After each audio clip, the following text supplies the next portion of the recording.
ورحمة الله وبركاته. الحمد لله وكفى وسلام على عباده الذين اصطفى أما بعد. আল্লাহ তাবারক ওয়া তাআলার অশেষ মেহেরবানিতে আমরা রমাদানুল মুবারকের এই আখেরি জুমায় ওনার পবিত্র ঘরে হাজিরি দেবার তৌফিক লাভ করতে পেরেছি। শুকর আদায় করি আলহামদুলিল্লাহ। মুআজ্জাজ হাজরিন, আখেরি জুমা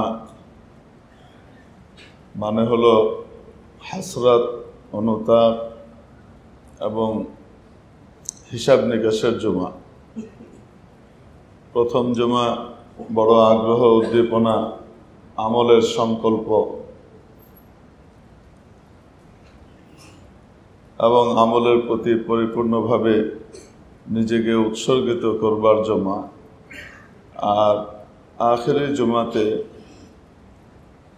একজন বুদ্ধিমান মানুষ হিসাব কিতাবে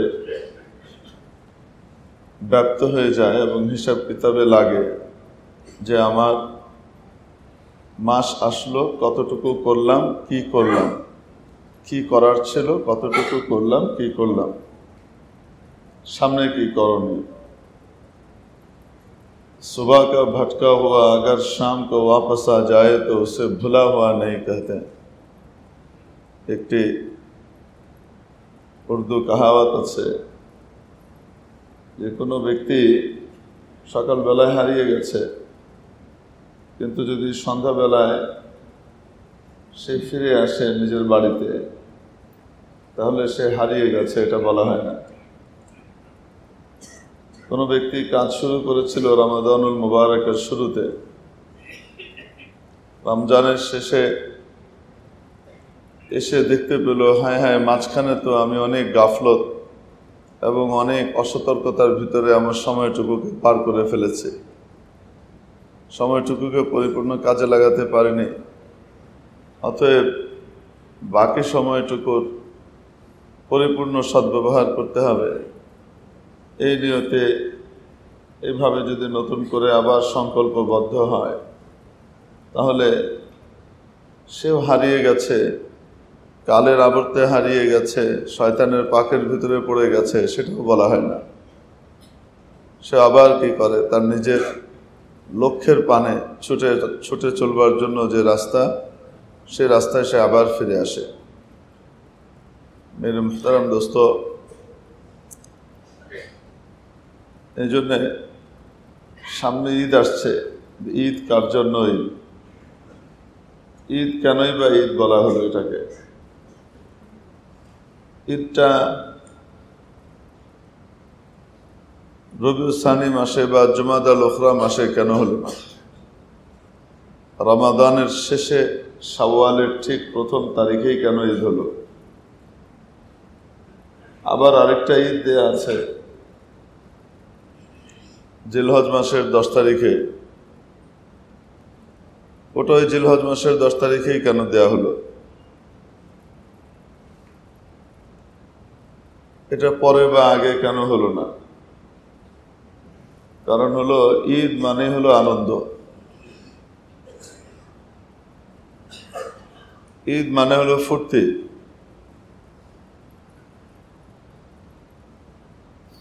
তো আনন্দ উদযাপন করাকে ঈদ বলে। মানুষ আনন্দ কখন করে? যখন সে ইপ্সিত লক্ষ্যে পৌঁছে যায়, যখন সে তার কাঙ্ক্ষিত উদ্দেশ্য পুরো করতে পারে, তখন সে আনন্দ প্রকাশ করে। আমাকে আপনাকে আল্লাহ রাব্বুল আলামিন তৈরি করেছেন কিসের জন্যে? ওয়ামা খালাকতুল জিন্না ওয়াল ইনসা ইল্লা লিয়াবুদুন। আমি জিন এবং ইনসানকে সৃষ্টি করেছি শুধু আমার ইবাদতের জন্যে, আমার গোলামি করবার জন্যে। ইসলামের 5 স্তম্ভের একটা অন্যতম স্তম্ভ হলো রমাদানুল মুবারকের রোজা। 1-2 দিন বা 1-2 সপ্তাহ বা 1-2 দশক এরকম নয়, পুরো মাস ব্যাপী বান্দা তার সাধনা সম্পন্ন করে। শুধু সে রোজা রাখে, খালি পেট রাখে তা না, তার পেটকে যেমন সে নিয়ন্ত্রণ করে, খাবার দাবার থেকে নিজের মুখকে যেমন সে নিয়ন্ত্রণ করে, ঠিক তেমনিভাবে তার চোখ, তার কান, তার হাত, তার পা, তার দিল, দিমাগ, মন, মস্তিষ্ক সব কিছুকে সে আল্লাহ পাকের নাফরমানি থেকে দূরে রাখে, বাঁচাবার চেষ্টা করে। এই পুরো একটা মাস সে যে আল্লাহ পাকের বিধিবিধান, হুকুম, আহকামকে পালন করল, জাতিগতভাবে গোটা মুসলিম বিশ্ব, গোটা মুসলিম জাতি এই সিয়াম সাধনার তৎপরতাকে বাস্তবায়িত করল, তার জীবনের পরম আরাধ্য মাওলায়ে পাকের সন্তুষ্টি লাভ করা,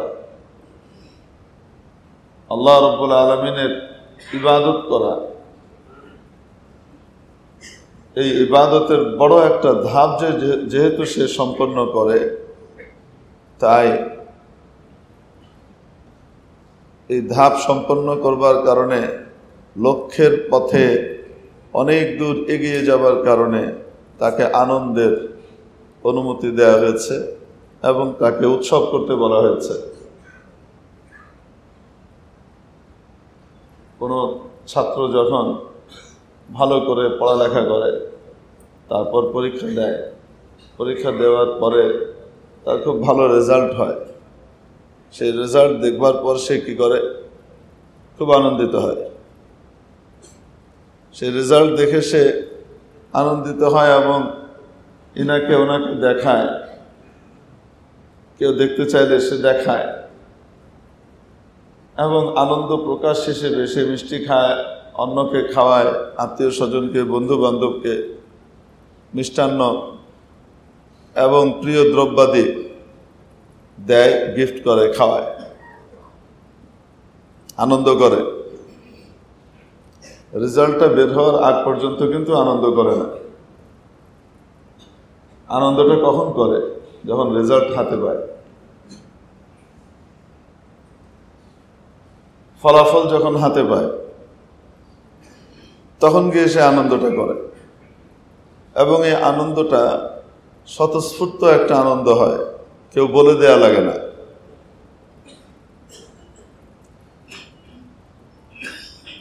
ঠিক তদ্রূপ বান্দা সারা মাস রোজা রাখবার পরে আল্লাহ পাকের পক্ষ থেকে একটা বিশেষ ছাড় পায় এবং বিশেষ পরোয়ানা পায়। আল্লাহ পাকের পক্ষ থেকে বিশেষ পুরস্কার তাকে দেয়া হয়। কবে দেয়া হয়? রমজান মাসের শেষ রাত্রে। রমজান যেদিন শেষ হয়ে যায় আর ঈদের রাত আসে, মানুষ চাঁদ দেখে ফেলে বা ঈদের রজনী শুরু হয়ে যায় 30 দিন পুরো হবার পরে, ওই রাত্রে তাকে এই পুরস্কার দেয়া হয় এবং ওই রাতটিকে হাদিস শরীফের পরিভাষাতে লাইলাতুল জাযা বলা হয়েছে, অর্থাৎ বিনিময়ের রাত। ঈদের রাতে সারা মাসের ফলাফল আল্লাহ তাবারাক ওয়া তাআলা বান্দাকে দেন, তার ব্যাপারে ফয়সালা করেন যে এর সমস্ত গুনাহগুলোকে মাফ করে দেওয়া হবে, বরং গুনাহগুলোকে নেকি দিয়ে পরিবর্তন করে দেওয়া হবে। তো পরিবর্তনটা হ্যান্ড ওভার করেন কখন? সকালবেলায় যখন সে ঈদের নামাজের জন্য যেতে থাকে, তখন তাকে কি করে? এই জিনিসটা দেন, কিন্তু রাতের বেলায় ঘোষণা হতে থাকে এবং ঈদের রাত্রের ইবাদত বছরে ওই 5 রাতের ইবাদতের মধ্যে যেই 5 রাত ইবাদত করলে আল্লাহ পাক তাকে সারা বছর ইবাদতের সওয়াব দান করেন। শবে কদর শেষ দশকের বেজোড় রাতগুলোর মধ্যে তালাশ করতে বলা হয়েছে, কিন্তু কোন রাত নির্ধারিত না থাকায় দুর্বল মানুষরা, আমার মতো দুর্বলরা কি হয়ে যায়, অনেকে পিছিয়ে যায়। কোন রাত? 5 রাত জাগতে হবে। ওরে আল্লাহ, এত কি করা যায়? অনির্ধারিত থাকবার কারণে অনেকে পিছিয়ে যায়। তো আল্লাহ পাক বান্দাদেরকে ভালোবাসেন বলে ঈদের যে রজনী, রমজান শেষ হওয়ার পরে চাঁদ রাত যেটা, সে রাতটাকে এমন একটা রাত বানিয়ে দিলেন, নিশ্চিতভাবে বান্দা তুমি এই রাতটায় যদি ইবাদত করো তাহলে আমি তোমাকে সারা বছর ইবাদতের যে সওয়াব পাওয়া যায় সেই প্যাকেজের ভিতরে ঢুকিয়ে দেব।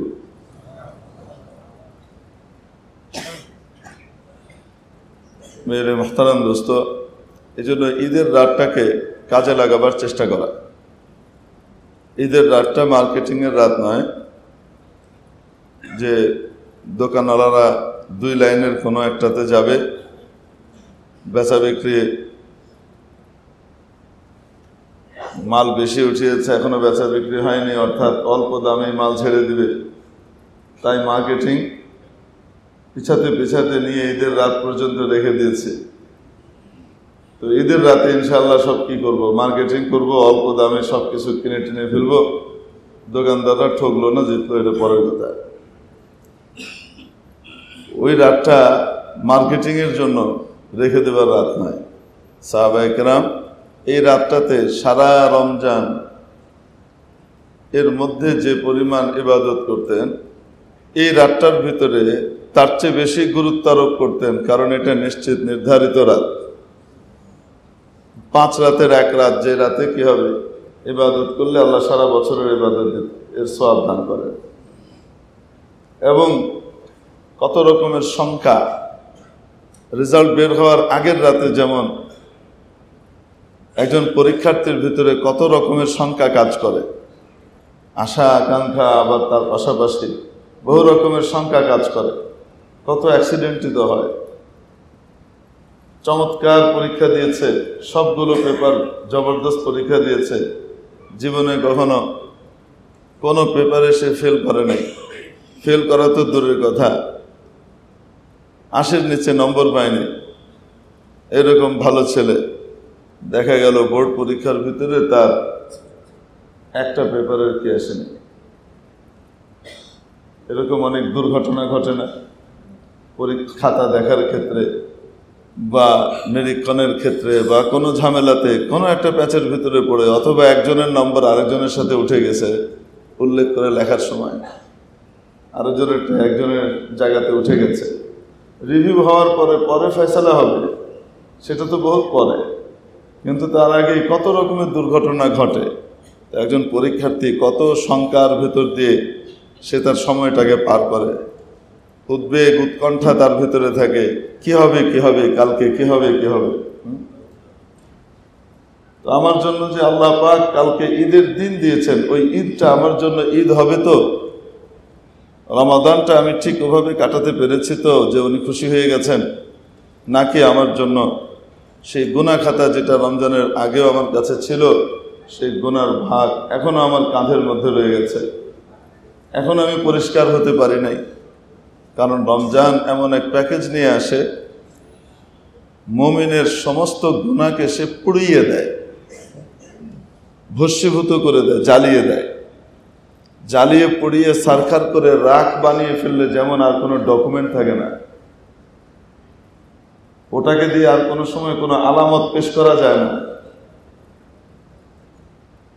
এজন্য দেখবেন কোনো জিনিস গোপন করতে হলে সবচেয়ে চমৎকার পন্থা দুষ্টু মানুষরা বা দুষ্টু শক্তিরা যেটা ব্যবহার করে সেটা হলো পুড়িয়ে দেওয়া। সচিবালয়ে একই সাথে 2 জায়গায় আগুন লেগে যাবে, লেগে গুরুত্বপূর্ণ নথি টথি সব পড়ে যাবে। দুর্নীতি করেছিল, উল্টোপাল্টা চুক্তি করেছিল, তার সব কিছু নাই।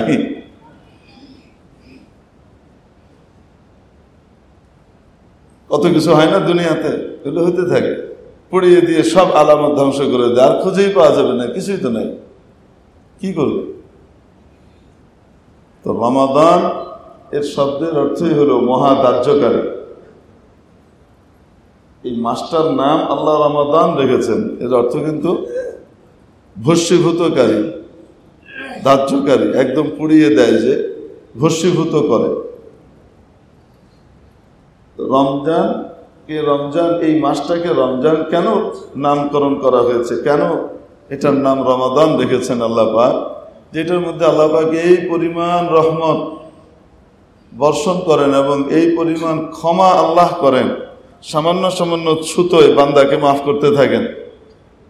আর এই মাফের ভিতরে এই পরিমাণ হয় যে তার সমস্ত গুনাহগুলোকে একেবারে জ্বালিয়ে পুড়িয়ে শেষ করে দেয়, তার কিচ্ছুই থাকে না।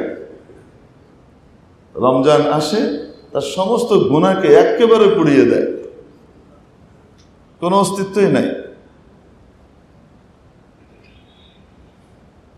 এই জ্বালিয়ে পুড়িয়ে পবিত্র করা এবং জীবাণুমুক্ত করা, এটা এখনো পর্যন্ত আধুনিক বিজ্ঞানের সবচাইতে উত্তম জীবাণুমুক্ত করবার পদ্ধতি আর প্রক্রিয়া।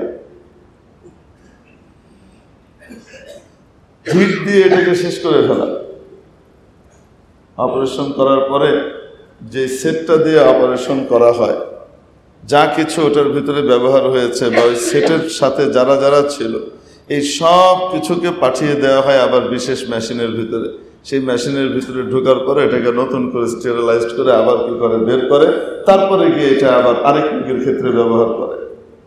আগের জীবাণু টিবাণু যা কিছু এর সাথে লেগেছিল সব শেষ।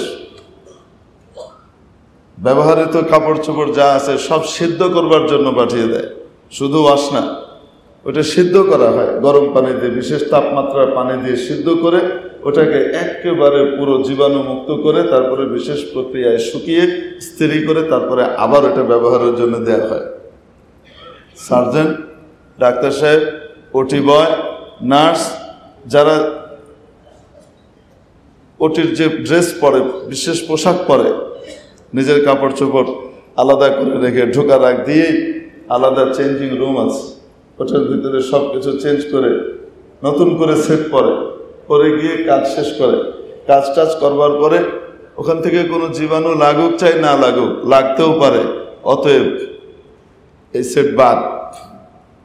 যখন বের হয়ে আসে এটা বাদ, এটা একদম পুরা নতুন করে আবার সিদ্ধ করে টরে পুরো জীবাণুমুক্ত করে নিশ্চিত করে তারপরে আবার ব্যবহার হবে, তার আগ পর্যন্ত না।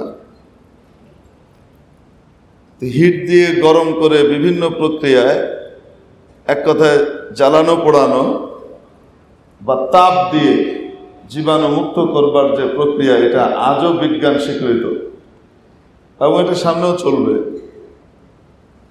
তো আল্লাহ রাব্বুল আলামিন এই রমজানুল মুবারকে বান্দার আমল নামা, বদ আমলের যে খাজানা আছে সেটাকে ওরকম হিট দিয়ে জ্বালিয়ে একদম পুরো কি করে দেন, ভস্মীভূত করে দেন, জীবাণু মুক্ত করে তার আমল নামা, নতুন একটা ফ্রেশ আমল নামা তার কাছে চলে আসে। তো এই সাফল্যের চেয়ে বড় সাফল্য আর কি হবে? এজন্য তাকে আনন্দ করতে দেয়া হয় পরের দিন। আর এই ফয়সালাটা তাকে শোনানো হয়, তার জন্য বরাদ্দ করা হয় কখন? ওই যে বললাম লাইলাতুল জাযাতে। রাসূল পাক সাল্লাল্লাহু আলাইহি সাল্লাম এক লম্বা হাদিসের মধ্যে রমজান মাসের শেষ রাত যেটা, অর্থাৎ ঈদের রাত, ওই রাতের ইবাদতের ব্যাপারে এবং ফেরেশতারা আসমান থেকে নাজিল হয়, ফেরেশতারা এসে প্রত্যেক দণ্ডায়মান এবং বসা অবস্থায়, শোয়া অবস্থায় যারাই আল্লাহর ইবাদত করছে, জিকির করছে, তাদের সাথে সালাম করে, মুসাফা করে, এইভাবে যেতে থাকে। এবং এই রাতের ইবাদতকারীদের জন্য বিশেষভাবে তারা কি করতে থাকে? দোয়া করতে থাকে। এই পুরো বিবরণ রাসূল সাল্লাল্লাহু আলাইহি ওয়াসাল্লাম বর্ণনা করার পরে সাহাবায়ে কেরাম জিজ্ঞেস করেছিলেন, ইয়া রাসূলুল্লাহ, এটা কি লাইলাতুল কদর?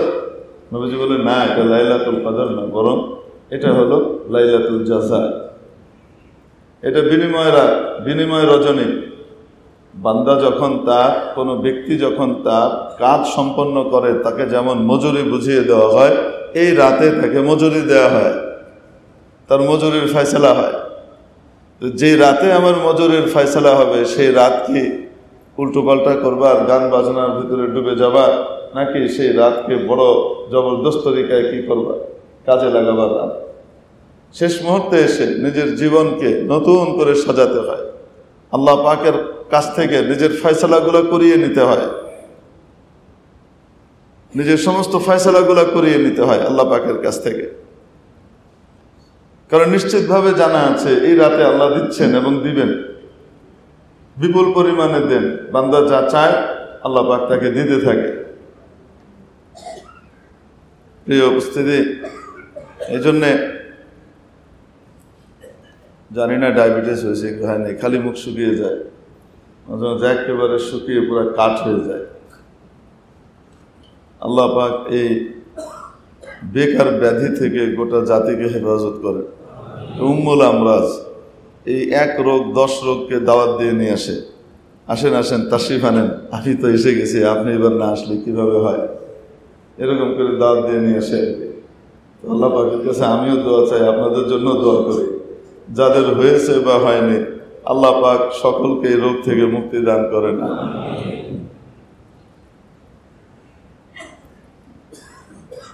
ঠোঁট মুখ শুকিয়ে মাঝে মাঝে হঠাৎ এমন হবে।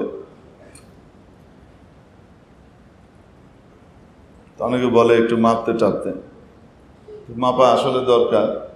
আবার চিন্তা করি মেপে টেপে করে জিন্দিগি যে কয়েকদিন বরাদ্দ আছে ওটা তো লেখাই গেছে, খামা খায়া না খেয়ে মরার চাইতে খাইতে খাইতে মরি, তারপরে গিয়ে ওখানে আবার খাবো ইনশাআল্লাহ। খাতে খাতে মরেঙ্গে, মরনে के बाद फिर खाएंगे। হযরত মাওলানা জুবাইর সাহেব রহমতুল্লাহ আলাইহি ছিলেন দিল্লির দাওয়াত তাবলীগের শীর্ষ মুরব্বী।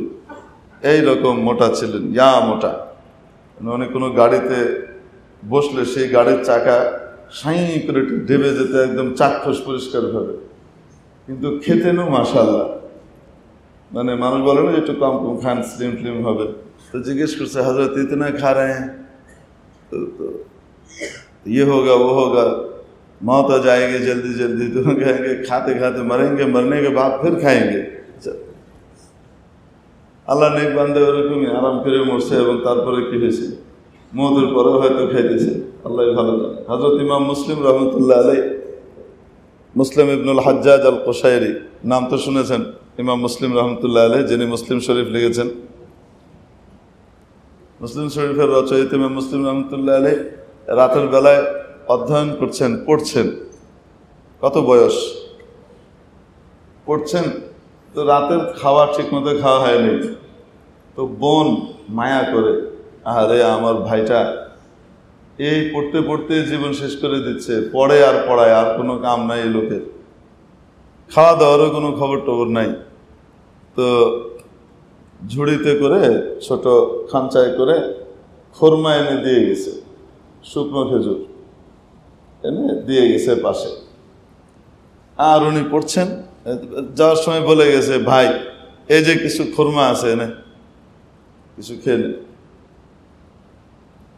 নরম করে খাচ্ছেন, ওদিকে পড়ায় ব্যস্ত, মাথায় অন্য কিছু ঘুরছে না। বাস মাঝে মাঝে ওই যে রুটিন ওয়ার্কের মতো একটা করে হাত এখানে চলে আর মুখের ভিতরে যায়। যেতে যেতে যেতে যেতে খোরমা তো শুকনো, কিন্তু পানি পেলে সে কি করে, ফুলে তার আসল রূপে আসে। তো ভিতরে গিয়ে আস্তে আস্তে কি হচ্ছে, ফুলছে, ফুলতে ফুলতে ফুলতে ফুলতে এত খেয়েছেন যে পুরো পেট ভরে একদম ফুলে পরে ভিতরে পেট ফেটে গেছে এবং এই ফেটে মারা গেছেন উনি। মুসলিম রহমতুল্লাহ আলাইহির শাহাদাত যেটা ইন্তেকাল, এটা হলো খেতে খেতে দুনিয়া থেকে গেছেন আর জান্নাতে গিয়ে এখনো খাচ্ছেন। তো আল্লাহ পাক দুনিয়াতে কাউকে রিজিক আর খানা বন্ধ না করে। হ্যাঁ, হাজার হাজার কোটি টাকার মালিক, তার টাকা দিয়ে সবাই এই খাচ্ছে ওই খাচ্ছে, দাওয়াতে মাশাআল্লাহ ভুরি ভোজ হচ্ছে। হ্যাঁ, আর উনি বেচারা বসে আছেন, কি আপনি খাচ্ছেন না? আমার তো 1.5 খানা রুটি, 1 কোয়া আপেল আর অর্ধেক কলা বলা আছে, এর চেয়ে বেশি পারা যাবে না, সুগার লেভেল অনেক হাই, ইনসুলিন দিয়ে কন্ট্রোল করা যাচ্ছে না। কত কষ্ট। তো হুজুর যাদের এই কষ্ট করে তাদেরকে কি আল্লাহ কিছু দিবে না? হ্যাঁ দিবে। যেই বান্দা এই কষ্টে পড়ার পরে যদি কাউকে আল্লাহ দিয়ে দেন, আর এই কষ্টে পড়ার পরে সে এটার উপরে সবর করে, আল্লাহর ফয়সালার উপরে খুশি থাকে যে আমার আল্লাহ যদি আমাকে এটা দিয়ে খুশি থাকেন তাহলে আমিও খুশি, তাহলে তার এই প্রত্যেক কষ্ট, ত্যাগ, মেহনত এই সবগুলোর উপরে তার আজর আর সোয়াব লেখা হইতে থাকে। সে যে প্রতি খাবারের সময় নিয়ন্ত্রণ করছে, খেতে পারছে না, তার যে কষ্ট হচ্ছে, সবাই খাচ্ছে সে খেতে পারছে না, এভাবে যে সে নিজেকে সবর করছে, ধৈর্য ধরছে আর আল্লাহর ইচ্ছের উপরে সমর্পণ করে রেখেছে, প্রতি এতে তাকে সোয়াব দেওয়া হইতে থাকে। আল্লাহু আকবার। এখন আবার মাশাআল্লাহ মুখ ভিজে গেছে, জানি না কেউ দোয়া করে দিছে কিনা, তা জানি না। তো আল্লাহ যে অবস্থায় রাখেন সেই অবস্থার উপরে আমরা কি থাকবো? ইনশাআল্লাহ খুশি থাকবো। মেরে মুহতারাম দোস্ত, তো বলছিলাম যে নিজের জীবনের সব কিছু আল্লাহর কাছ থেকে চেয়ে নেওয়ার সময়, নিজের বাবা মার জন্য, নিজের জন্যে, নিজের সন্তান সন্তানাদের জন্য, এই সব কিছু আল্লাহর কাছে কি করে নিতে হয়? চেয়ে নিতে হয়। রমজান মাসটা চাওয়ার মাস, এবং যে রমজানটাও পুরা ঠিক মতো হয়তো করতে পারেনি আল্লাহ, তার জন্য দয়া করে শেষ রাতটা দিয়ে রেখেছেন যে শেষ রাতটাও কাজে লাগা, যা ঈদের আগ পর্যন্ত এই রাতটাও যদি কাজে লাগাতে পারিস, যা চাষ দিয়ে দেবো, যা। রমজান পার হয়েছে তো কি হয়েছে, রমজান তো শেষ হয়ে যায় ঈদের চাঁদ ওঠার সাথে সাথে, কিন্তু আল্লাহ পাক শেষ করেন না, বান্দাকে তারপরও দিয়ে রাখেন যে না ঠিক আছে আরেকটা রাত দিলাম, যাও তুমি পারো কিনা, কি কি চেয়ে নেওয়ার নিয়ে নাও, যাও দিয়ে দিয়ে। নিয়ে নেওয়ার সময় নিজের সন্তানাদের জন্য, সবকিছুর জন্য। হযরত মুসা আলাইহিস সালাম একবার জবরদস্ত বয়ান করলেন। মুসা আলাইহিস সালাম কোন নবী? ১৬ লক্ষ নবী রাসূলের ভিতরে সর্বশীর্ষ হলেন ৯ জন। এই ৯ জনের ভিতরে আবার ৪ জন হলেন যাদেরকে আল্লাহ পাক আসমানি কিতাব দান করেছেন, অন্যদেরকে সহিফা দিয়েছেন বা ওহী পাঠিয়েছেন শুধু। তো পূর্ণাঙ্গ কিতাব যাদেরকে দিয়েছেন, হযরত দাউদ, হযরত মুসা, হযরত ঈসা, নবীজি মুহাম্মদুর রাসূলুল্লাহ সাল্লাল্লাহু আলাইহি ওয়াসাল্লাম সাল্লাল্লাহু আলাইহিম আজমাইন। তো হযরত মুসা আলাইহিস সালাম হলেন সে জলিলুল কদর নবী, এবং দুনিয়াতে একমাত্র উনি সেই ব্যক্তি যার সাথে আল্লাহ সরাসরি কথাবার্তা বলতেন। এই দিক থেকে অন্য কোনো নবীও ওনার চেয়ে উপরে যেতে পারেন, এই দিক থেকে উনি সবার উপরে। এই জন্য ওনার উপাধিও কালিমুল্লাহ। মুসা আলাইহিস সালাম একদিন বয়ান করলেন, অসাধারণ বয়ান। সেই বয়ান শোনার পরে মজলিস থেকে একজন উঠে এসে বললেন, হুজুর যে বয়ান আজকে শুনলাম, কথা শুনলাম, আপনার চেয়ে বড় জ্ঞানী তো এই পৃথিবীতে আর কেউ নাই। তো উনি বলেছেন, হ্যাঁ নাই, কেউ নাই। মিথ্যা বলেছেন না সত্য বলেছেন? যে কথাটা বলেছেন এটা কি মিথ্যে বলেছেন না সত্যি বলেছেন? ওই যুগে কেন, ওই যুগের আশপাশেও হযরত মুসা আলাইহিস সালামের চাইতে বড় জ্ঞানী আর কেউ ছিল না সার্বিকভাবে। একটা সাবজেক্টে বেড়ে যাওয়া সেটা ভিন্ন জিনিস, কেউ একটা সাবজেক্টে ১০০ আর আরেকজন ওই সাবজেক্টটায় তার চাইতে কম ৯৮ বা ৯৫, কিন্তু অন্যান্য সব সাবজেক্টে সে ৯৫, ৯৮ করে আছে। আর যিনি এক সাবজেক্টে ১০০ হয়েছেন তিনি আবার অন্যান্য সাবজেক্টে ৭০। তো এক সাবজেক্টে ১০০ থাকলেই কি সার্বিকভাবে ১ নম্বর হয়ে যাবে? তা তো না, বিশেষ একদিকের জ্ঞান তার বেশি, তাই না? তো এখন মুসা আলাইহিস সালাম সার্বিক দৃষ্টিভঙ্গিতে সত্য কথাই বলেছেন। তো আল্লাহ পাক আমাদেরকে শিক্ষা দিবেন। কাদেরকে? আমাদেরকে। যেই সত্য বলতে নাই সেটা কি? আত্মপ্রশংসা। যেই সত্যি বলতে নাই সেটা কি? আত্মপ্রশংসা, নিজের প্রশংসা। সত্যি হলেও বলতে নাই, এটা অন্য কেউ বলবে, আমি বলবো না। কেউ আমাকে বললেও আমি আল্লাহর শুকর আদায় করব, যেটা কার? আল্লাহর দেওয়া। তো আল্লাহ পাক আমাদেরকে শিক্ষাটা দেবার জন্য যুগ শ্রেষ্ঠ নবী, ওনার অন্যতম পেয়ারা বান্দা হযরত মুসা আলাইহিস সালামকে বেছে নিলেন, এবং উনি বললেন আল্লাহ পাক বললেন, আচ্ছা মুসা, তুমি সবচেয়ে বড় জ্ঞানী এই যুগে, ঠিক আছে এক কাজ করো, যাও অমুক জায়গায় মাজমাউল বাহরাইনে যাও, ২ সাগরের মিলনস্থল যেখানে, ওইখানে যাও। ওইখানে গেলে আমার এক বান্দাকে তুমি পাবা, সেই বান্দার সাথে তুমি থাকবা, তোমার কাজ হলো ওনার সাথে থাকা। উনি যা করেন দেখতে থাকবা, ফলো করতে থাকবা, ওনার কাছ থেকে কিছু শিখে আসো, যাও। তো হযরত মুসা আলাইহিস সালাম রওনা হয়েছেন। ওনার সাথে ওনার খাদেম ছিলেন হযরত ইউশা বিন নুন আলাইহিস সালাম। ভবিষ্যতে নবী হয়েছেন, তখনও নবী না, তখন নবীর ব্যাগবাহী, নবীর জিনিসপত্র এগুলা নিয়ে কি করে, সাথে সাথে দৌড়ায়, সাথে সাথে যায়। হযরত মুসা আলাইহিস সালামের সাথে যাচ্ছেন। তো যেতে যেতে তো ওই দুই সাগরের মিলনস্থল পাবো কিভাবে আল্লাহ? তো আল্লাহ পাক বলে দিলেন, এক কাজ করো, একটা মাছ ভেজে নাও। বিশেষ মাছ ভেজে নিতে বললেন। সেই ভাজা মাছটা কোথার ঝুলির ভিতরে থাকবে। আর বলে দিলেন, যাও, যেখানে এই মাছটা জিন্দা হয়ে যাবে আর জিন্দা হয়ে সাগরে দৌড় মারবে, ওইখানে তুমি কি পাবা? আমার সেই বান্দাকে পাবা। এই কথা শোনার পরে আল্লাহ পাক এই ঘটনাটা 15তম পারার শেষ অংশে খুব চমৎকার করে এবং 16 নম্বর পারার প্রথম অংশে 2 অংশ মিলিয়ে বর্ণনা করেছেন সূরাতুল কাহফের মধ্যে। লম্বা চড়া 2 পৃষ্ঠা ব্যাপী, মানে রসিয়ে রসিয়ে যে কাহিনীগুলো আল্লাহ বলেছেন তার ভিতরে এটা একটা জবরদস্ত ঘটনা, কোরআনের ঘটনা। এখন রওনা করেছেন, গিয়ে যেতে যেতে খুব খিদে পেয়েছে, যা খাবার দাবার ছিল তা শেষ। তো এত খিদে, এখন খাবার দাবার কিছু নাই। তো খাদেম সাহেবকে বলছে, কিছু খাবার দাও। কিছু নাই? বলছে, হযরত কিছুই তো নাই। কি বলো? হযরত ওই যে মাছটা আপনি যেটা ভেজে রেখেছিলেন, বলেছিলেন বিশেষভাবে লক্ষ্য রাখতে, ওই মাছটা আছে, তাও ওইটাই বের করো, ওইটাই বের করো, এক পাশ খাই। মাঝখানের মূল কাঁটা আর ওই পাশ যদি থাকে, অধিকাংশ থাকে, তাহলে তো আছে। আর আল্লাহ যেটা বলে দিছে, যেটা যখন জিন্দা হয়ে যাবে, তো ওটা জিন্দা হওয়ার ক্ষমতা এমনিও রাখে, অমনিও রাখে। এখন খিদায় মরার অর্থ নেই, খেয়ে নেই। যারা দেখবেন একটু রাগী প্রকৃতির হয় না, তাদের ক্ষুধা কিন্তু খুব বেশি লাগে, এবং ক্ষুধা লাগলে মাথা কিন্তু ঠিক থাকে না। কিছু মানুষ আছে দেখবেন, যাদের ক্ষুধা কখনো সহ্য করতে পারে না, ক্ষুধা লাগলে মাথা মুথা কি হয়ে যায়, সব আউলায় যায়, রেগে যায়। হযরত মুসা আলাইহিস সালাম কিন্তু একটু রাগী প্রকৃতির ছিলেন।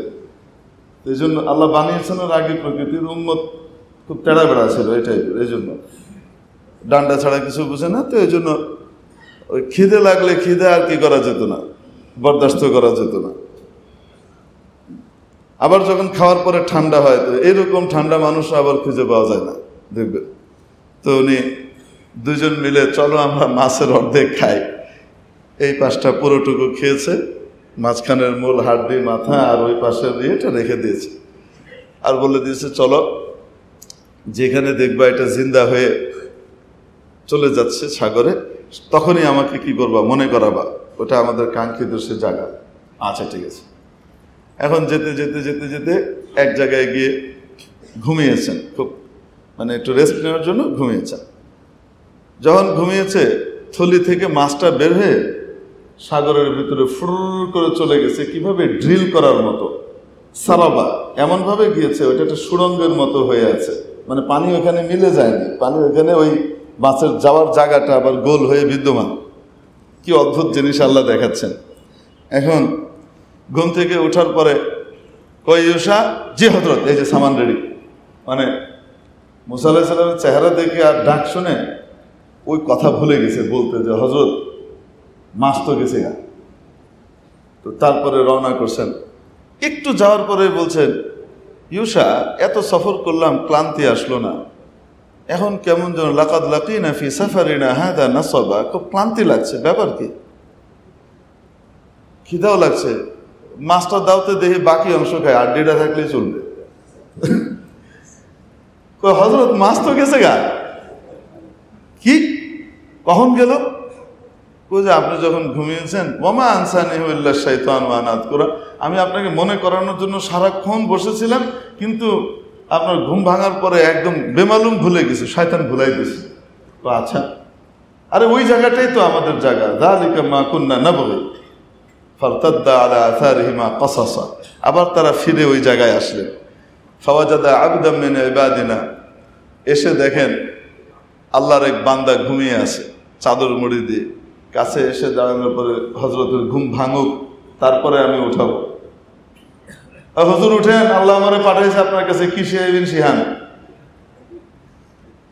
এরম না, মুসা আলাইহিস সালামের মতো জবরদস্ত নবী এসে চুপ করে বসে আছেন, কখন ওস্তাদজির ঘুম ভাঙে। ওস্তাদজি মাথা থেকে কাপড় সরিয়ে বলেন, ও মুসা এসছো? জি হুজুর। কি বলার আছে বলো, আমি আপনার কাছ থেকে কিছু ইলম শিখতে চাই, আপনি আমাকে দয়া করে কিছু ইলম শিখাবেন কি? তো হযরত খিজির, ওই আল্লাহ সেই বান্দা মানে হযরত খিজির আলাইহিস সালাম বলছেন, তুমি তো পারবা না, আমার শর্ত অনেক কড়া, তুমি পারবা না, আমার সাথে থাকতে পারবা না। লান তাস্তাতিআ মাইয়া সাবরা, ধৈর্য ধরতে পারবে না। কিভাবে তুমি ধৈর্য ধরবা? যেটার জ্ঞান তোমার নাই, সেটা যখন সামনে আসবে তখন তুমি এটাকে সহ্য করতে পারবে না। অতএব বাদ দাও, আমার সাথে থেকে কি লাভ তোমার? না হযরত, আল্লাহ পাঠাইছেন, আমি ইনশাল্লাহ পারবো। কি শর্ত বলেন? ঠিক আছে, একটাই শর্ত, যাও। সেটা হলো, যতক্ষণ আমি কোনো ঘটনার ব্যাখ্যা নিজে না দিই ততক্ষণ পর্যন্ত কোনো কি করবা না, প্রশ্ন করতে পারবা না আমাকে। হযরত মুসা বলেন, এই একটাই শর্ত? যে জি হ্যাঁ, এই একটাই শর্ত। কয়টা তো খুঁজছি। ফানতালাকা, আল্লাহ বলেন, তারপরে তারা সামনে চলতে লাগলেন। যেতে যেতে যেতে যেতে নদী পার হতে হবে, একটা জায়গা আসলো। তো নদীর নৌকার মধ্যে উঠলেন, তারা দুজন উঠলেন। এখন কিন্তু খাদেম বিদায় হয়ে গেছে। হযরত ইউশাকে কিন্তু হযরত মুসা আলাইহিস সালাম বাদ করে দিয়েছেন। এতক্ষণ আমি ওস্তাদ ছিলাম, তুমি আমার শাগরিদ হয়েছো, এখন আমি শাগরিদ। এখন শাগরিদেরও একজন কি থাকবে? খাদেম থাকবে। ওই শাগরিদ না, তুমি বাগো, এখন আমি শাগরিদ। এখন সামনে যাচ্ছেন, নৌকায় দুইজন উঠেছেন। নৌকার মাঝি সবার কাছ থেকে ভাড়া নিলেন, কিন্তু এই দুইজনের চেহারা দেখে চিন্তা করলেন যে লোকগুলো ভালো মানুষ, চেহারার ভিতরে ভালো একটা আঁচড় থাকে না। তো দেখে তারা যখন ভাড়া দিতে গেলেন, হযরত আপনাদের ভাড়া লাগবে না, থাক। এত ভালো মাঝি যে সবার ভাড়া নিল, কিন্তু ওনাদের কাছ থেকে কে নিল না? ভাড়া নিল না। দেন এই নবীর ওয়ারিস যারা হয়, আলেম ওলামা বা দিনদার পরহেজগার হয়, মানুষ হয়, দেখবেন আপনি ডাক্তারের কাছে গেলে ডাক্তার সাহেব দেহে দেহ ভালো করে আবার ভিজিটটা দিতে গেলে বলে থেকে না না না, ভিজিট দেওয়া লাগবে, ভিজিট নিবা না হুজুরের কাছ থেকে। করে কি করে না? এটা এই যুগে না, এটা আল্লাহ পাক বহু আগ থেকে তার নেক বান্দাদের ভিতরে দিয়ে রাখছেন, যে তারা আল্লাহওয়ালাদেরকে পছন্দ করে এবং দিনদার পরহেজগারদের জন্য তাদের আলাদা একটা ছাড় মনের ভিতরে থাকে, মহব্বত থাকে। তো ওই মাঝে ওরকম দিনদার পরহেজগার ভালো মানুষ ছিল, সে ছাড় দিয়ে দিল। তো এখন যখন পার হচ্ছে, একদম তীরের কাছাকাছি চলে গেছে, মানে আর 3-4 হাত গেলেই কি তীর। হযরত খিজির আলাইহিস সালাম করলেন কি, ঝুলির ভিতর থেকে একটা হাতুড়ি আর বাটাল বের করলেন। বের করে নৌকার তলায়, নৌকার জোড়াগুলো আছে না, যেই জায়গাতে কাঠগোলা জোড়া দেয়, এরকম একটা জোড়া দেখে কেউ কিছু বুঝে ওঠার আগে ধাই ধাই করে এরকম বাড়ি দিয়ে বাটাল দিয়ে মেরে ওই তক্তাটাকে ভেঙে এরকম করে চার দিয়ে উঠিয়ে তক্তাটা উঠিয়ে ফেললেন। উঠানোর সাথে সাথে গল গল করে পানি উঠছে। হযরত মুসা আলাইহিস সালাম বলেন, করলেনটা কি আপনি? আপনি এটা কি করলেন? লিতুগরিকা আহলাহা, এই নৌকার আরোহীগুলোকে ডুবিয়ে দিচ্ছেন। আর এই লোকটা এত ভালো মানুষ, সবার কাছ থেকে ভাড়া নিল, আমাদের কাছ থেকে নিল না, তার প্রতিদান নেই। মুসা আলাইহিস সালাম কি ভুল বলেছেন? তৎক্ষণাৎ ঠিক কথাই তো বলছেন। হযরত খিজির বলতেছেন, বলছিলাম না তুমি ধৈর্য ধরতে পারবে না, তুমি কথা বন্ধ রাখতে পারবে না, বলছিলাম না? বলছে, হযরত ভুল হয়ে গেছে, এবার ভুল হয়ে গেছে, ভুলে বলে হচ্ছে, সামনে খেয়াল রাখবো। এরপরে সামনে গেছেন, যেতে যেতে আল্লাহ বলেন ফানতালাকা, সামনে যাচ্ছে, যেতে যেতে সামনে বিরাট সুন্দর এক মাঠ, সেখানে ছোট্ট ছোট্ট বাচ্চারা খেলছে একদম মুক্তার মতো। সেই খেলাধুলার বাচ্চাদের ভিতরে খুব সুন্দর একটা বাচ্চা, তাকে হযরত খিজির ডাকলেন, বাবু এদিকে এসো। মুসা আলাইহিস সালাম মনে করেছেন একটা আদর টাদর করবেন, আসার সাথে সাথে ঘাটটা মটকে মেরে ফেলছে। মুসা আলাইহিস সালাম বলেন, আপনি একটা জঘন্য কাজ করছেন, এটা আপনি কি করলেন? আকাতালতা নাফসান যাকিয়াতান বিগাইরি নাফস, নিরপরাধ একটা বাচ্চাকে আপনি মেরে ফেললেন, জঘন্য একটা কাজ করেছেন। লাকাদ জিতা শাইআন নুকরা। হযরত মুসা বলেন 16 পারার প্রথম আয়াত, ক্বালা আলাম আকুল লাকা ইন্নাকা লান তাস্তাতিয়া মাইয়া সাবরা, বলছিলাম না যে তুমি আমার সাথে ধৈর্য ধরতে পারবে না? হযরত মুসা এবার কিন্তু বলেন নাই ভুলে গেছি, উনি বললেন ঠিক আছে 2 বার হয়ে গেছে তো, লাস্ট আরেকটা চান্স দেন, তৃতীয়বার যদি আবার করি তো তাহলে আমি এমনি চলে যাবো, আপনাকে আর পরেশান করবো না। আচ্ছা ঠিক আছে। মুসা আলাইহিস সালাম এবার কেন বলেন নাই যে ভুলে গেছি? উনি ভুলেন নাই, এটা ওনার দায়িত্ব। শরীয়তের রসুল হিসেবে ওনার দায়িত্ব হারাম কোনো কাজ হলে সেটা সাথে সাথে কি করা, প্রতিবাদ করা এবং বাধা দেওয়া। এই দায়িত্ব উনি পালন করেছেন। এখন সামনে যেতে যেতে সারাদিন হেঁটে এক গ্রামে পৌঁছেছে এবং সেই গ্রামে আগেকার রীতি ছিল, কোনো গ্রামে নতুন আগন্তুক আসলে কেউ না কেউ তাদের আতিথ্য নিতেন, এসে খানা টানা খাওয়াতেন। ওই সময় তো হোটেল মোটেল সরাই টরাই ছিল না। তো ওই গ্রামের কেউ তাদেরকে খাওয়া দিল না। হযরত মুসা আলাইহিস সালামকে খিজির আলাইহিস সালাম পাঠালেন, মুসা যাও, খিদে তো লাগছে, জি চোঁচো করছে পেট, তো যাও দেখো সবাইকে বলো যে আমরা দুইজন অতিথি এসছি, আমাদের মেহমানদারি কেউ করে কিনা, পুরা গ্রামে ঘুরে আসো। সব জায়গায় ঘুরে আসছে, এক একজন এক এক রকমের উত্তর দিয়ে পাঠাইছে। ওই সময় জঙ্গি মঙ্গি খাওয়াই না আমরা, এই সময় তো বলবি টলবি খাওয়ানোর পয়সা নেই, মানে সব বাজে বাজে কথা বলে পাঠাইছে। মুসা আলাইহিস সালাম গরমে এসে হযরত বলেন, হযরত এরকম বেতমিজ গ্রাম আমি একটাও পাইনি, এই একটাও ভালো মানুষ নেই, সব শয়তান, এটা কেমন কথা? হযরত মুসা বলতেছে, হযরত খিজির বলতেছে, মুসা এক কাজ করো, এই যে দেয়ালটা ভেঙে যাচ্ছে, এই দেয়ালটা কি করো, উঠাও, চলো নতুন করে নির্মাণ করো, একটা দেয়াল ভেঙে পড়ে যাচ্ছে। এখন মুসা আলাইহিস সালাম ওই দেয়াল নির্মাণে লেগে গেছেন, পেটের ভিতরে খিদে, তারপরে আবার রাজমিস্ত্রির কামে লাগাই দিছে। হুজুর বলছে চলো আমরা দুজন মিলে কাজ করি। এখন হুজুর কি করে? হুজুর বলে, হ্যাঁ আহা এই ইটটা এইভাবে লাগাও, ওই গাড়াটা এমনি দাও, খালি ইনস্ট্রাকশন দেয়। হুজুর তার হাত দেয় না। সাগরিদ কি করে? খাটে, খেটে মিটে সবকিছু রেডিমেডি করছে। হযরত মুসার যে রাহা করছে, খিদায় তো অবস্থা খারাপ, তো বলতেছে, হযরত ইনসাফের একটা ব্যবসা আছে, এরকম ইতরদের একটা জিনিস আমরা ফ্রি নির্মাণ করে দিলাম, যারা ভালো মানুষ তাদের একটা দেয়াল ভালো নির্মাণ করে দেওয়া যায়, এই শয়তানদের একটা দেয়াল আমরা নির্মাণ করে দিলাম। আপনি যদি চাইতেন তো এটার বিনিময় চাইতে পারতেন, ওই টাকা দিয়েও তো আমরা খাইতে পারতাম, রাত্তা ফাত্তা আরে হ্যাঁ চলো টাকা নিতে পারতেন, আমরা তো এটা দিয়ে কি করতে পারতাম, হ্যাঁ নিতে পারতাম। হযরত মুসা আলাইহিস সালামের এই কথার পরে, হযরত খিজির আলাইহিস সালাম মুসা আলাইহিস সালামের কথা বলার পরে এবার হযরত মুসা আলাইহিস সালামকে বলতেছেন খিজির আলাইহিস সালাম যে হাদা ফিরাকু বাইনি ওয়া বাইনিক, কথা অনুযায়ী 3 বার হয়ে গেছে, এইবার লাস্ট, এবার তুমি তোমার পথে যাও, আমি আমার পথে যাই, দুইজন হবে না। তবে দাঁড়াও, কেন আমি কি করেছি সেটা তোমাকে একটু ব্যাখ্যা করে বলে দিই। তো বললেন, ওই যে তক্তা উঠিয়ে ওইটা যে আমি ডুবিয়ে দিয়েছিলাম, ওইটা ছিল একটা শরিকি নৌকা। কিছু গরিব মানুষ ছিল, ভালো মানুষ, তারা নিজেরা সকলে মিলে শেয়ারে টাকা জমা করে একটা নৌকা কিনেছে, এইটা দিয়েই তাদের খরচটা নির্বাহ হতো। আর ওই দেশের রাজা ছিল জালেম, সে সব রিকুইজিশন করছিল, সে নৌবিহারে বেরিয়েছে, যেই নৌকা তার ভালো লাগে সব নৌকা সে নিয়ে যাচ্ছিল। তো কিছুক্ষণ পরে সে আসতো আর এসে এই নৌকাটা নিয়ে যেত, নিয়ে গেলে এই বেচারারা পথে মারা পড়তো। তাই আমি ওইটাকে ভেঙে দিয়েছি, সামান্য একটা তক্তা উঠিয়ে দিয়েছি, ওইটা ডুবে গেছে, ওই লোক আর এটা নেয় নাই, সামনে চলে গেছে, আর ওরা এটাকে মামুলি টাকা দিয়ে মেরামত করে নিতে পারবে। হযরত মুসা বলেন, ও গুরুত্বপূর্ণ কাজ করছেন, ভালো কাজ করছেন। আর ওই যে ছেলেটা খুব সুন্দর হলে কি হবে, মাকাল ফল, উপরে লাল ভেতরে কালো, মাকাল ফল দেখতে ভালো। ওইটা এক তো দুষ্ট, শুধু দুষ্ট না, ওইটা ভবিষ্যতে এত বড় কাফের হচ্ছে যে ওর বাবা মা ভালো মানুষ, ওই বাবা মাকে ওরা নষ্ট করবে, বাবা মা তার মায়ায় পড়ে ঈমান হারা হবে। তাই আল্লাহ আমাকে বলেছেন এটাকে সাইজ করে দাও, এটা দুনিয়া বড় হওয়ার আগে এটাকে নিয়ে গেলে বাবা মাও বেঁচে যাবে, আর ও তো বালেগ হয় নাই, তো ও কি হয়ে যাবে, বেঁচে যাবে। তো সেজন্য আল্লাহ বলছেন, তাই তাকে সরাই দিছে আল্লাহ আদেশে। ও আচ্ছা আচ্ছা আচ্ছা। আর ওই যে দেয়াল ঠিক করলাম না, ফাকান আলী গুলামাইন ইয়াতীমাইন, 2 এতিম বালকের ছিল। ওয়াকান আবুহুমা সালেহা, এদের বাবা খুব ভালো মানুষ ছিল, সালেহ মানুষ ছিল। তো বাবা ইন্তেকালের আগ দিয়ে সম্পদের কিছু অংশ গুচ্ছিত রেখে গিয়েছিল তাদের জন্য, গুপ্তধন হিসেবে এই দেয়ালের তলায় পুঁতে রেখে গিয়েছিল, যেন বাচ্চাগুলা বড় হলে তাদের এই সম্পদ দিয়ে কাজে লাগাতে পারে।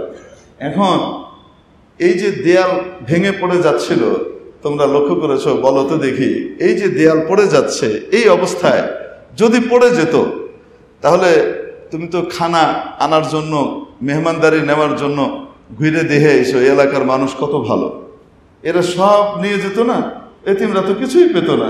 যেহেতু তার বাপ ভালো ছিল, তাই আল্লাহ পাক তার সন্তানদের দেখাশোনার দায়িত্ব নিয়েছেন। তাই আল্লাহ আদেশ করেছেন ওইটাকে ঠিক করে দিতে। হযরত মুসা আলাইহিস সালাম খুব জবরদস্ত কাজ করছেন, হয়তো খুব মানবিক কাজ হয়ে গেছে। হ্যাঁ, তো এরপরে বললেন, দেখো হাযা তাওয়ীলু মা লাম তাসতি আলাইহি সাবরা, যেগুলো ধৈর্য তুমি ধরতে পারো নাই, এই হলো সেগুলোর ব্যাখ্যা। তো ব্যাখ্যা নিয়ে হযরত মুসা চলে আসলেন। রাসূল পাক সাল্লাল্লাহু আলাইহি ওয়াসাল্লাম এই হাদিস বলে, বুখারী শরীফের ভিতরে আসে, পুরো হাদিস বলে তারপর ব্যাখ্যা করে বলছেন, ইয়া লাইতা আখি মুসা সাকাত, ইস, আমার ভাই মুসা যদি আরেকটু চুপ থাকতে পারতো, তাহলে আমরা আল্লাহর গুড়ো তত্ত্বের আরো কিছু জানতে পারতাম, আরো কত কিছু জানতে পারতাম, 3টা ঘটনা 10টা জানতে পারতাম, কত বেশি জানতে পারতাম। ইস, ভাই মুসা যদি একটু চুপ থাকতো। তাহলে মাঝে মাঝে কি থাকতে হয়, বড়দের কাছে গিয়ে চুপ থাকতে হয়। তো আল্লাহ পাক ওইটা দিয়ে অনেক কিছু গুড়ো দেখাই দেন। মেরে মুহতারাম দোস্ত, তো এখান থেকে বড় একটা শিক্ষা হাদিস শরীফের ভিতরে আসে, সন্তান এর ভবিষ্যৎ সুনিশ্চিত হয় আল্লাহর সাথে যদি কেউ চুক্তি করে, আল্লাহর সাথে যদি কেউ বীমা করে। সন্তানের জন্য টাকা পয়সা জড়ো করে গেলে, গাড়ি বাড়ি দালান টালান করে গেলে সেই সন্তান ভবিষ্যতে খুব পাবে, তার নিশ্চয়তা নাই, সে নষ্ট করে ফেলতে পারে, ডাকাতেও নিয়ে যেতে পারে।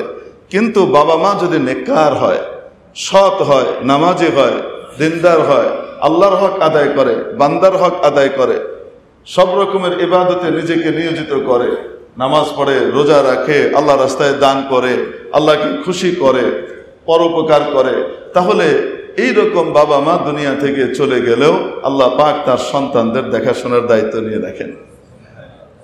তো রমাদানুল মুবারকে আল্লাহর কাছে চেয়ে নেওয়ার যে আমরা আমাদের সন্তানদের জন্য আল্লাহর কাছে কি করব, আমল করে যাব, সন্তানদের জন্য আল্লাহর কাছে জমা করে যাব, আল্লাহ পাকের কাছে অর্থ বিনিয়োগ করে আল্লাহর কাছে জমা করে গেলে আল্লাহ পাক সেই জিনিস রিটার্ন আমার সন্তানকে ভবিষ্যতে দিবেন, আমি দুনিয়াতে থাকি আর না থাকি। এই জন্য সব রকমের ইবাদত রমাদানে বেশি বেশি করে করা। আজকে আখেরি জুমা, আমরা ইনশাআল্লাহ তাআলা নিয়ত করব, হয়তো ব্যাংক বন্ধ হয়ে গেছে, সব রকমের ভালো কাজের নিয়ত করব ইনশাআল্লাহ তাআলা। তো ব্যাংক বন্ধ হয়ে গেলেও নিয়ত করলে আল্লাহ পাক ভবিষ্যতে সেই নিয়ত বাস্তবায়নের তৌফিক ইনশাআল্লাহ কি করবেন, দিবেন। যখন দিবেন তো নিয়তের দামও তো 70 গুণ হবে ইনশাআল্লাহ। তো আপনাদের আলহামদুলিল্লাহ এই অল্প সময়ের 2-3 মাসের ভিতরে, 2-3 মাস সময়ের ভিতরে অনেকগুলো কাজ, ছোটখাটো টুকটাক হয়তো আপনারা নজরে পড়েনি বা কারো নজরে পড়েছে, আলহামদুলিল্লাহ হয়েছে।